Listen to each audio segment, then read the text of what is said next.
Nanana, bonjour, bonjour, c'est Kedi Kita. Dans cette vidéo, vous pouvez voir moi en train de dessiner mon manga et vous pouvez aussi écouter mes commentaires qui parlent sur des mangas.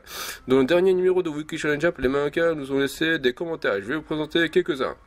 Kao Shirai, le scénariste de The Promised Neverland, nous a laissé un commentaire qui dit que Renapure est génial. Il a réussi à ressusciter ma mallette en cuir. Merci de ton commentaire, Kaushiri. Sinon, Renapure est un baume pour les produits en cuir. Il permet d'entretenir et maintenir les accessoires en cuir en parfaite condition. Il est à la base d'ingrédients naturels tels que l'huile de jojoba et à la cire d'abeille qui va permettre de nourrir le cuir de ses accessoires et lui redonner sa couleur d'origine et lui éviter le dessèchement naturel d'un cuir non entretenu. Et on trouve beaucoup d'accessoires en cuir dans le monde de The Promised Neverland. La plupart des orphelins de Gracefield House portent des chaussures en cuir. Et les femmes qui s'occupent de ces orphelins portent aussi des chaussures en cuir. Quand l'orphelin doit partir de Gracefield House, il sort dans l'orphelinat avec une mallette en cuir. Voilà, un orphelin comme Norman, et quand il sortait de l'orphelinat, il portait un mallette en cuir, voilà, et voilà. Voilà.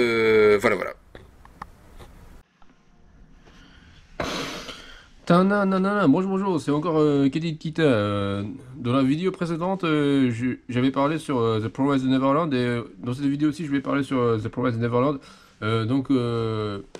J'ai un livre de guide de Hunter x Hunter, et donc il y a plein de personnages qui est présenté dans ce livre, et je vais choisir une page au hasard de ce livre, et normalement je vais tomber sur un personnage de Hunter x Hunter, et je vais expliquer ce personnage en comparant avec les personnages de The Promised Neverland. Voilà, c'est un petit jeu que j'ai inventé. Ok, on y va.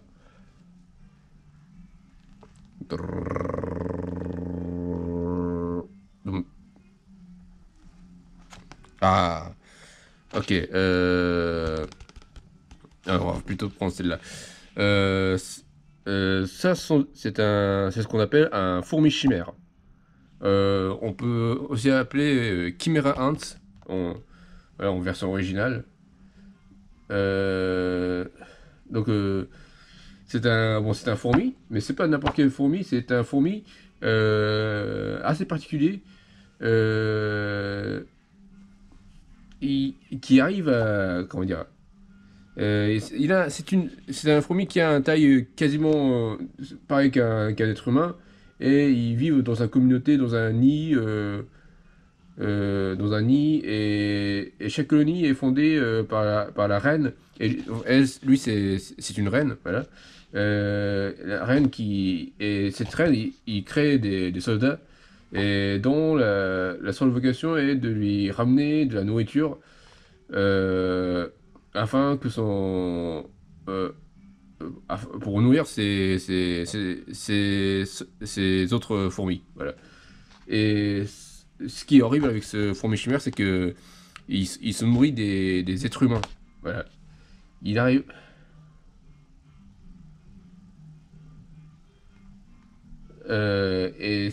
Et la particularité, ouais, il mange aussi des autres animaux, mais il mange aussi des êtres humains, donc c'est assez horrible comme créature.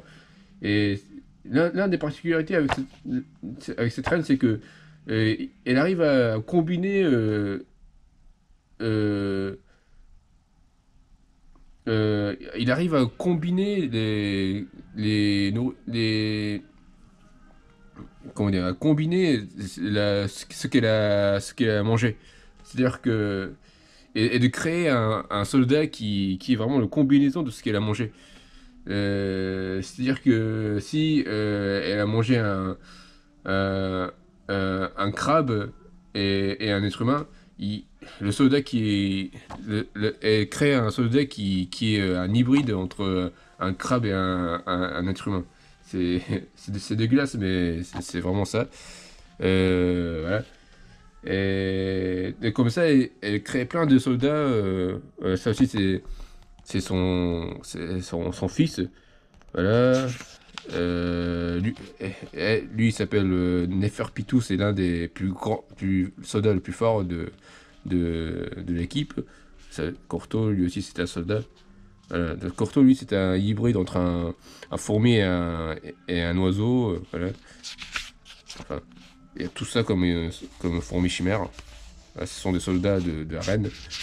Voilà. Donc, ça, ce personnage, il me fait penser au démon de The Promised Neverland. C'est-à-dire que ces deux personnages sont les antagonistes de l'histoire. Voilà. Ils sont là pour essayer de manger les protagonistes. Voilà. Et donc le démon de The Promised Neverland aussi, eux aussi, ils mangent des êtres humains. Et enfin plus précisément, sont les orphelins de Gracefield House qui appellent ces créatures les démons. Voilà. Et... Donc on ne sait pas s'ils ils sont vraiment des démons. Enfin, et bon, l'apparence des démons, ils sont pas pareils que les fourmis chimères. Là, les fourmis chimères sont des insectes, mais les démons ils ont une apparence assez, comment dire, comment, c'est difficile à expliquer. Ce sont des immenses créatures, bon, humanoïdes, enfin, qui a un peu l'apparence d'un être humain, mais qui a aussi une apparence assez monstrueuse.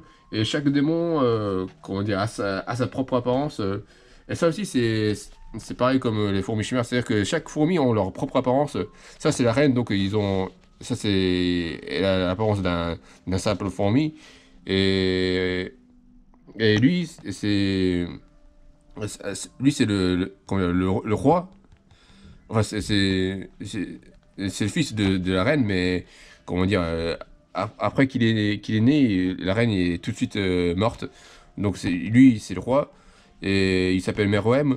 Et lui, il a aussi une apparence assez particulière. Enfin, il ressemble beaucoup à celle de Dragon Ball Z, de Dragon Ball Z, mais bon, voilà.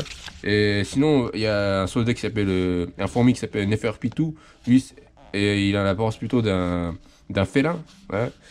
Et voilà. Et il y a encore plein. Il y a des fourmis qui ressemblent à un lion, un pingouin, un grenouille, une tortue, panthère. Non, ça c'est un léopard. Voilà. Enfin, donc, les fourmis chimères aussi, ils ont une apparence très variée. Euh, mais dans le cas des démons de The Promised Neverland, on peut néanmoins remarquer certaines caractéristiques comme le visage pointu. Ils ont tous un visage pointu et ils ont tous des yeux alignés verticalement. C'est un peu bizarre. Et, et ils ont aussi des cornes sur la tête. Et leurs bras sont très très longs, et tout comme leurs doigts et leurs ongles. Et, et il y en a qui portent des vêtements, mais il y en a qui portent rien du tout. Voilà, c'est assez varié. Et ce qui est intéressant avec les démons de The Promised Neverland, il y a des démons qui ont une intelligence pareil qu'un être humain, mais il y a aussi des démons qui sont totalement sauvages, qui sont un peu comme des chiens, voilà, et qui n'ont pas vraiment d'intelligence. Voilà. Et, et, les fourmis chimères, donc ils ont la capacité de se reproduire. Enfin, c'est surtout, il y a juste la reine qui a cette capacité de se reproduire, mais les démons de ce Promised Neverland, on ne sait pas vraiment si ils ont ce genre de capacité. Donc ça reste toujours un mystère. Hein, ouais. Voilà. Et ah oui, donc deux personnages, ils mangent des êtres humains. Et les démons de The Promised Neverland, eux, ils préfèrent plutôt manger les cerveaux des enfants entre 6 à 12 ans. Voilà, donc ils préfèrent manger des petits enfants. Et par contre, les fourmis chimères, ils préfèrent manger eux aussi, ils préfèrent manger les cerveaux. Mais comment dire, dans le monde de Hunter x Hunter, on a ce qu'on appelle le nen. C'est une sorte d'énergie que que tous les êtres vivants ont. Et les fourmis chimères, ils préfèrent manger des êtres humains qui ont une forte naine. Voilà. Donc ça aussi, c'est une différence. Voilà. Et dans le monde de The Promised Neverland, les enfants sont considérés comme comment dire, un nourriture de luxe. Voilà. C'est-à-dire que les démons, ils cultivent leurs enfants. C'est leur nourriture. Donc c'est assez horrible comme univers. Hein. Voilà. Voilà, voilà. Voilà. Mais il paraît que dans des démons, il y a des démons qui sont végétariens, c'est-à-dire des démons qui ne veulent pas manger les êtres humains, qui nourrissent juste des plantes ou des animaux, enfin. Voilà, voilà. Voilà, voilà. C'est à peu près la différence entre ces deux personnages. Enfin bon, voilà. Voilà, voilà, c'est tout pour aujourd'hui. Veuillez me suivre sur mon Twitter. L'adresse est @KettyStation et veuillez lire mon manga sur Manga Draft. Merci beaucoup, Sonora.